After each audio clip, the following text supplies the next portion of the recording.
ऊनविंशोऽध्याय श्रीसुत उवाच सुत कहन्ति अनुरागे सनक आदि ऋषि आगे से महीपति परीक्षित चिंती निगम दृढ़ चित्त एकांते बसी विचार ई निंदित कर्म कली मुई अर्जित कर्म बस होई गुरु जेसन शिक्षा देई अन्याय प्राणी व्यवहार कुकर्म कली अन्याय प्राणी व्यवहार कुकर्म कली हे संसारे निर्दोष ब्राह्मणर गले सर्प आरोपी धनुले निश्चले जगतार ध्यान न जानी होइली अज्ञान दिजे अवज्ञा मने कली निकटे मरण लोडिली ए पाप विनाशन हेतु बेगे विधाता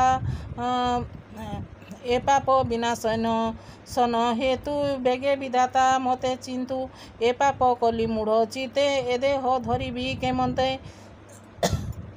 एकथा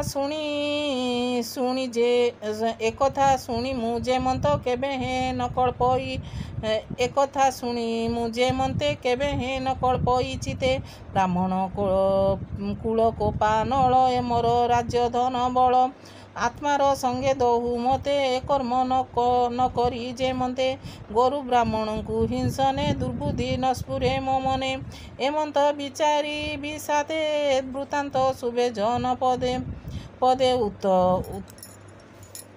उरग ब्राह्मणर गले राजा जे देले धनु हुळे तार बालक साप देला तक्षक दंशिब बोइला शपथ दिन कोपानले राजा को दंशिब ए बळे एमंत जनमुखु शुणी मने आनंद नृपमणि कहि मते सर्प खाऊ एमर कूले पाप नहु जेमंत इह पर लोक मरणे न पड़ई दुख एमंत निश्चय विचारी मने मने चिंतिला नरहरि गोविंद पाद पद्म तले चित्त निवेशी गंगा जले श्रीकृष्ण चरण तुलसी पाद उदकरे जेमिसी अति पवित्र बहे बारी उभय लोक पाप हरि प्राणीर प्राण त्याग काले केबा न बसे तांक तुले से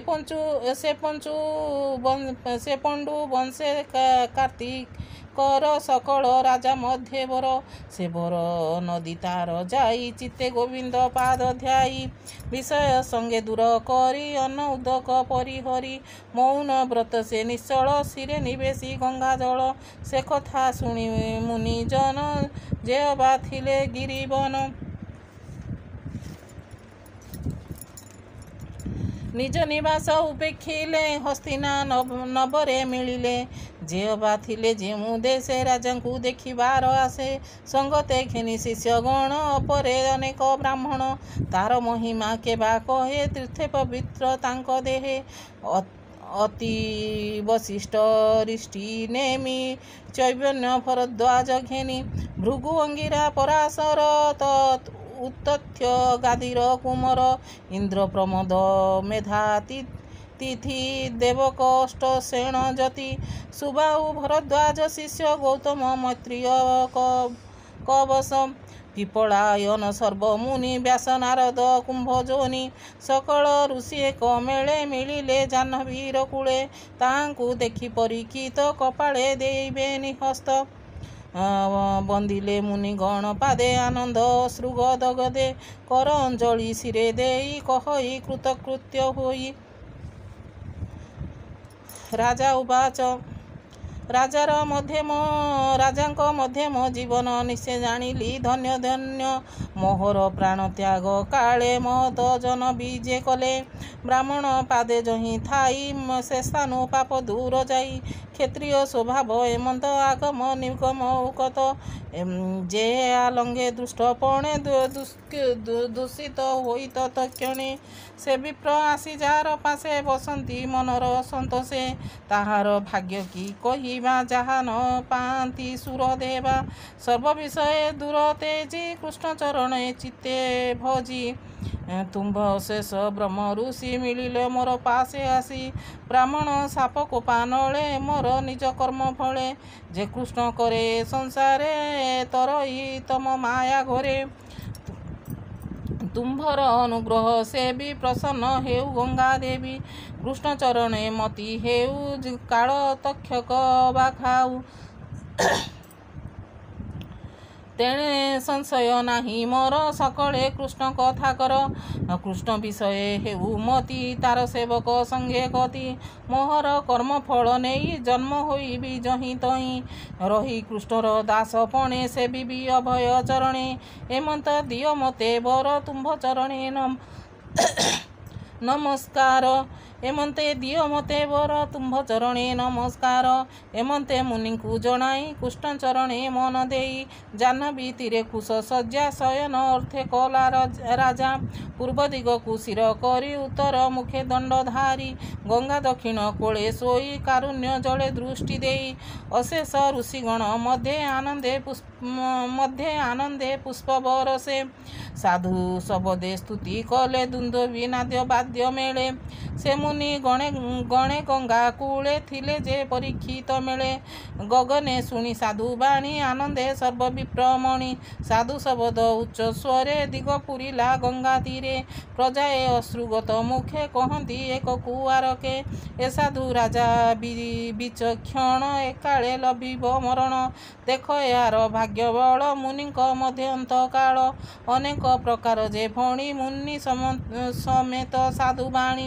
ମୁନି କହନ୍ତି ନୃପବର କୃଷ୍ଣ ବିଷୟ ଚିତ୍ତ ତୋର। ପ୍ରବେଶିବା ନୁହେଁ ବିଚିତ୍ର ଯେଣୁ ତୁ ପାଣ୍ଡବଙ୍କ ଗୋତ୍ର। ଯାର ଆସନେ ସର୍ବରାଜା ଶିରେ ନମନ୍ତି କରି ପୂଜା। ସକଳ ଛାଡ଼ି ହରି ଭାବ ପଶିଲା ଜନର ସ୍ୱଭାବ। ଆମ୍ଭେ ସକଳ ଏହି ସ୍ଥାନେ ବଞ୍ଚିବା ଗଙ୍ଗା ଜଳ ପାନେ।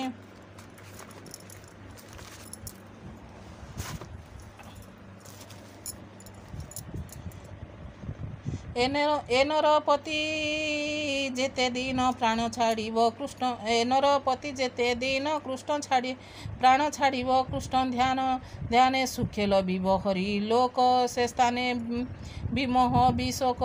ଏ ଭାଗବତ ଯେ ଉତ୍ତମ ନିଶ୍ଚୟ ଲଭିବ ପରମ ଧାମ। ଏମନ୍ତ ପ୍ରଜାମୁଖୁ ଶୁଣି ମୁନି ସମତେ ସାଧୁ ବାଣୀ। ରାଜା ମଣିଲା ସତ୍ୟ ପ୍ରାୟ ଚିତ୍ତେ ନ ରହିଲା ସଂଶୟ। କୃଷ୍ଣ ଚରଣ ସେବା କଲେ ଅଶେଷ ପ୍ରାଣୀ ମହି ତଳେ। ପୂର୍ବେ ଲୋଭିଲେ ହରି ଭାବ ଯେ ବ୍ରହ୍ମା ବିଷ୍ଣୁଙ୍କୁ ଦୁର୍ଲଭ। ଦେଖ ମୋହର ଭାଗ୍ୟ ବସୁ ସର୍ବେ ମିଳିଲେ ସର୍ବଦେଶୁ। ପ୍ରାଣୀ ଯେ ମନ୍ତେ ଦେହ ଅନ୍ତେ ସ୍ୱର୍ଗେ ବିବୁଧଙ୍କ ସଙ୍ଗତେ। ବସି କହନ୍ତି ନାନା ଧର୍ମ ଯେ ବନେ ଯେବା ନିଜ କର୍ମ। ଯେ ଫଳ ଇହ ପର ଲୋକେ ପ୍ରାଣୀ ଲଭନ୍ତି ସୁଖ ଦୁଃଖେ। ଏମନ୍ତ ଅନୁଗ୍ରହ ଚିତ୍ତେ ସର୍ବେ ମିଳନ୍ତି ଆସି ମତେ। ଏକକୁ ପଚାରିବି ମୁହିଁ ମରଣ ଅନ୍ତର୍ଜଳେ ଥାଇ। ଏବେ କି କୃତ୍ୟ ଅଛି ମତେ କହ ସକଳ ଶୁଦ୍ଧ ଚିତ୍ତେ। ଏ ଘୋର ସଂସାର ସାଗରେ ମରଣୁ କିବା କରିତରେ। ଏମନ୍ତ ଚିନ୍ତି ରାଜ ଋଷି ସୁଖ ମିଳିଲେ ବେଗେ ଆସି। ମହି ଭ୍ରମ ଇଚ୍ଛା ସୁଖେ କୃଷ୍ଣର ନାମ ଗାଇ ମୁଖେ। ଲକ୍ଷି ନ ପାରି ଯାର ଅଙ୍ଗ କ୍ଷଣ କ୍ଷଣକେ ନାନା ରଙ୍ଗ। ନିରତେ ନିଜ ଲୋଭେ ତୋଷ ସ୍ୱଭାବେ ଅବଧୂତ ବେଶ। ନିଗୂଢ଼ ଜ୍ୟୋତି ଶୁଭ୍ର ବର୍ଣ୍ଣ କାମିନୀ ବାଳକ ବେଢ଼ିନ। ଷୋଡ଼ଶ ବର୍ଷର ସୁନ୍ଦର ରୂପେ କି ଦେବା ପଟାନ୍ତର। ନିବିଡ଼ ବେନି ଭୁଜ ସାଜେ ସୁନ୍ଦର କପୋଳ ବିରାଜେ। ଅରୁଣାମ୍ବୁଜ ଚକ୍ଷୁ ବର୍ଣ୍ଣ ସୁଗ୍ରୀବ କମ୍ବୁ ସୁଶୋଭନ। ସୁନ୍ଦର ନବଗୁଣ ସାଜେ ତୁଙ୍ଗ ବକ୍ଷସ୍ଥଳ ବିରାଜେ। ତ୍ରିଭଳି କୁକ୍ଷି ମନୋହର ଆବୃତି ନାଭି ସୁଗଭୀର।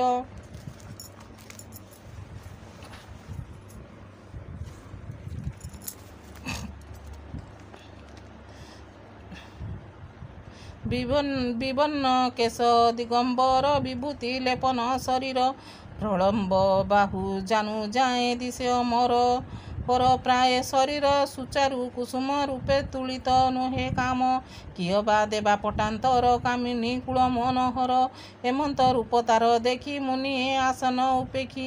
ଜାଣନ୍ତି ତାହାର ଲକ୍ଷଣ ପରମ ଯୋଗୀ କୃଷ୍ଣ ପୁଣ। ବେଷ୍ଟିତ ଋଷିଗଣ ମଧ୍ୟେ ପରମ ସକଳ ପରମ ଆନନ୍ଦେ।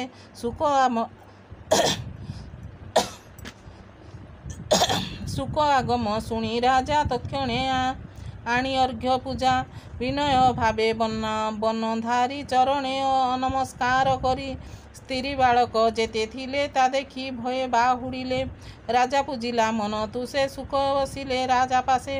ଶଶାଙ୍କ ଜେନେ ତାରା ମେଳେ ବିରାଜେ ଗଗନ ମଣ୍ଡଳେ। ପ୍ରସନ୍ନେ ଚିତ୍ତେ ମୁନି ବର ଆକୁଣ୍ଠ ଦିଶଣା ଯାହାର। ସେ ମୁନି ପାଦେ ନମସ୍କାର କରି ଯୁଡ଼ିଲା ବେନିକର। ନମ୍ରତା ବାକ୍ୟ ସୁଧାଧାର ମୁନିଙ୍କୁ ଚାହିଁ ନୃପବର। ପୁଛଇ ବେନିକର ଯୁଡ଼ି ଚରଣେ ପୁନଃ ପଡ଼ି।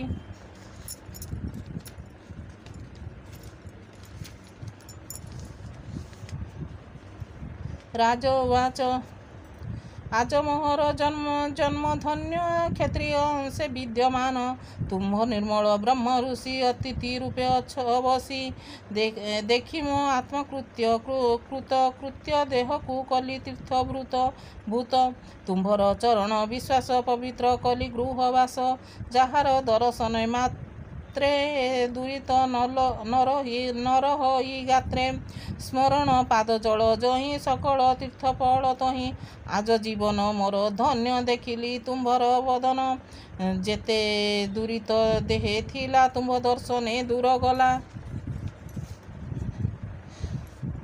বিষ্ণুর মায়া মোহ ঘোর যেমন্তে নাসନ୍ତି অসুর আজি জানিলি মতে হরি পাণ্ডব বংশে প্রীতি করি পিতৃ স্বশ্রয় স্নেহ বন্ধে ঘেনিলে বন্ধু পণ হৃদে বান্ধব প্রাহে ব্রহ্ম রাশি জেনে পাণ্ডব পুরে আসি তেণু তুম্ভর দর্শন দেলে যে প্রভু ভগবান অব্যক্ত গতি যে তুম্ভর কে তাহা করিব গোচর মরণ যারু সাধু সঙ্গে সেতরে ভব তরঙ্গে যোগীଙ୍କ মধ্যে তুম্ভে গুরু জেনে অচଳ মহামেরু কহ জীবন ଯିବା କାଳେ କିବା ସାଧିବି ମହି ତଳେ କିବା ଶୁଣିବି କର୍ଣ୍ଣପଥେ ସ୍ମରଣ କି କରିବି ଚିତେ କିବା ବଚନ ଉଚ୍ଚାରଣ ଭଜିବି କାହାର ଚରଣ ତୁମ୍ଭେ ପ୍ରାଣୀଙ୍କର ଘରେ ଦଣ୍ଡେହୀନ ବିଶ୍ରାମ ସ୍ଥିରେ ଗୋଦୋହ ମାତ୍ର ତୁମ୍ଭ ଗତି ଏଣୁ ମୋହର ମନେ ଭ୍ରାନ୍ତି।